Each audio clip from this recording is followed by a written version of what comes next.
प्यारे साथियों, जैसा कि आप जानते हैं कि हमने यूजीसी नेट जेआरएफ को टारगेट करते हुए, जून 2025 को टारगेट करते हुए एक नया बैच शुरू किया है आज से हिंदी का।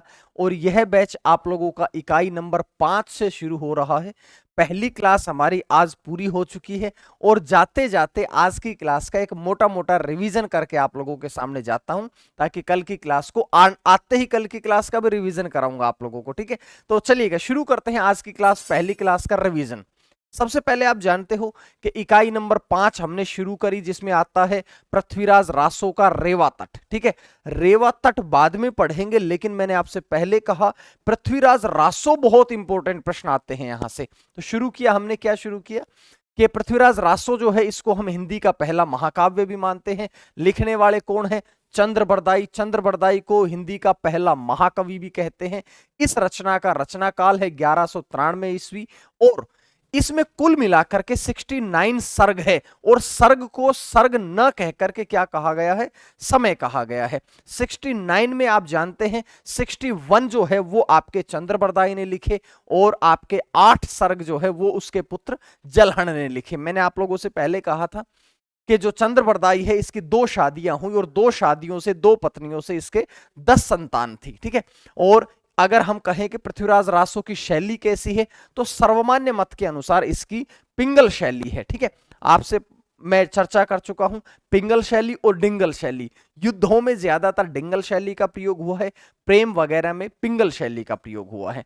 इस रचना के बारे में पढ़ रहे थे कि नायक जो है वो है पृथ्वीराज चौहान, नायिका संयोगिता है। और नायक की 4 श्रेणियां होती है, जिसमें पृथ्वीराज चौहान जो है वो धीरोदत्त श्रेणी के नायक है और नायिका संयोगिता मुग्धा श्रेणी की नायिका है। मुग्धा श्रेणी की नायिका किसे कहते हैं?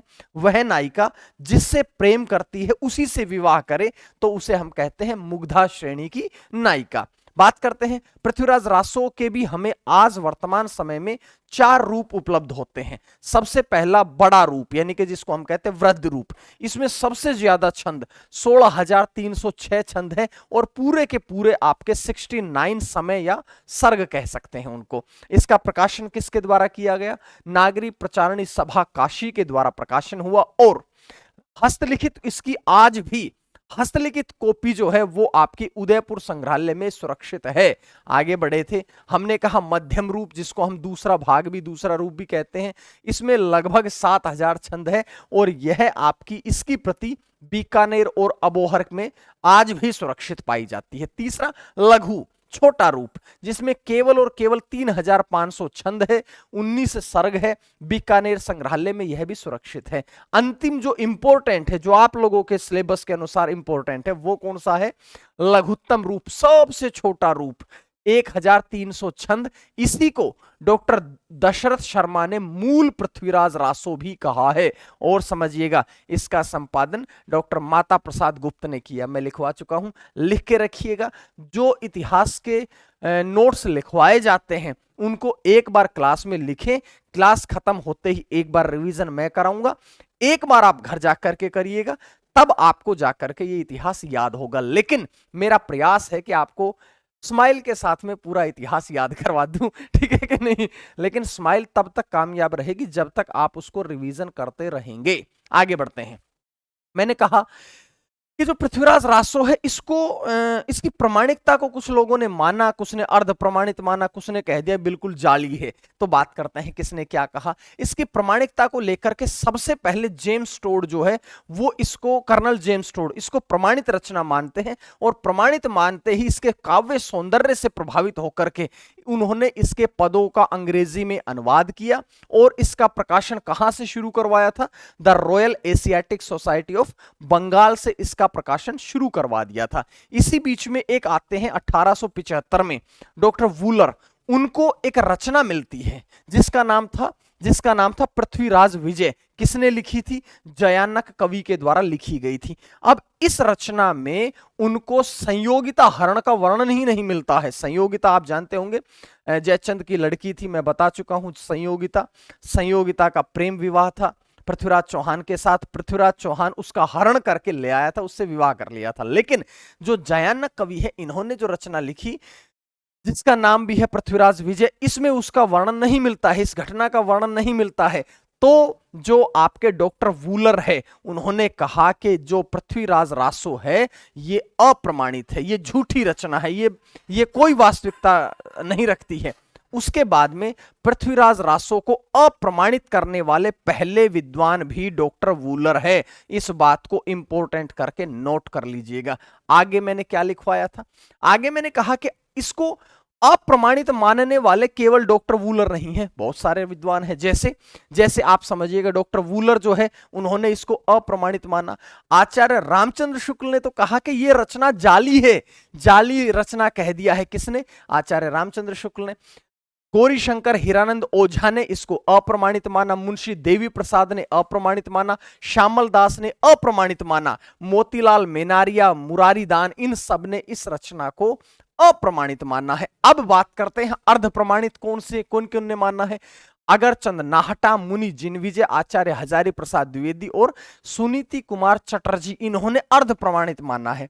अर्ध प्रमाणित का मतलब क्या है कि जो इस रचना के कुछ हिस्से हैं वो सही है, लेकिन कुछ सही हिस्सों को आगे बढ़ा करके रचनाकार ने अपने मन से उस रचना को लिख दिया है। थोड़ी सी घटनाएं जो इसमें बताई गई है वो वास्तविकता में हुई है, इसके अलावा रचनाकार ने अपने मन से उस रचना को आगे बढ़ा दिया है, तो अर्ध प्रमाणित कह दिया है।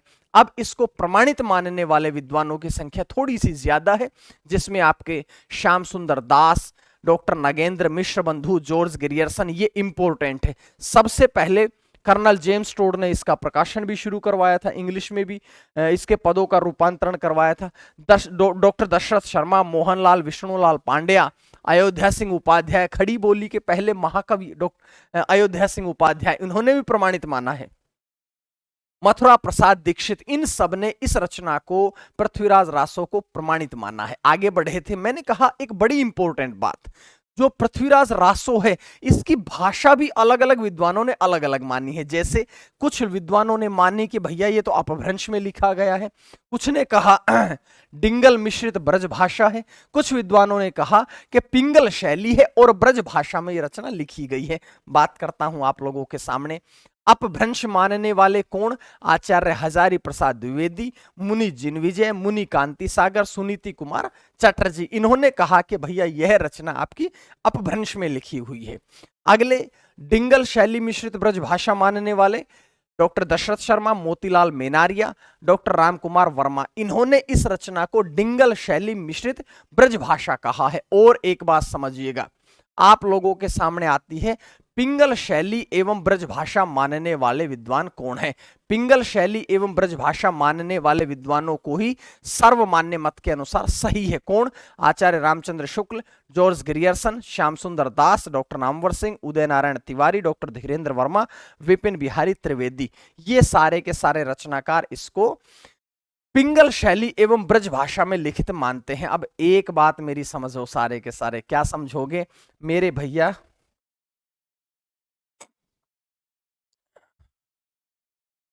हमने जो ये बैच शुरू किया है, इसके अलावा भी हमारे पास बहुत सारे बैच है। अगर आप ज्वाइन करना चाहते हैं तो हमारे पास पेपर 1 और पेपर 2 का कॉम्बो बैच है, बहुत सस्ता सा, मात्र 1300 रुपए में आप लोगों को 1399 में पूरा का पूरा बैच मिल जाएगा। आप लोगों के लिए यूजीसी नेट जेआरएफ पेपर 1 का भी बैच है, शायद 699 रुपए में पूरा बैच मिलेगा। एक साल की गारंटी वो है, वैलिडिटी है इन बैच की। आप लोगों के लिए पेपर 1 हिंदी, ये पेपर 2 भी है आप लोगों का, इकाई 1 से लेकर के 10 तक का। और एक बात समझना, जितने भी बैच है इनके साथ पुराने वाला रिकॉर्डेड बैच फ्री दिया जाता है। और एक बात समझना, जो मेरे से दिसंबर 2024 में पढ़ने वाले बच्चे हैं वो ये भी जानते हैं कि दिसंबर 2024 से उनकी वैलिडिटी मैंने बिना कहे जून 2025 तक की कर दी है, बिना कोई फीस लिए।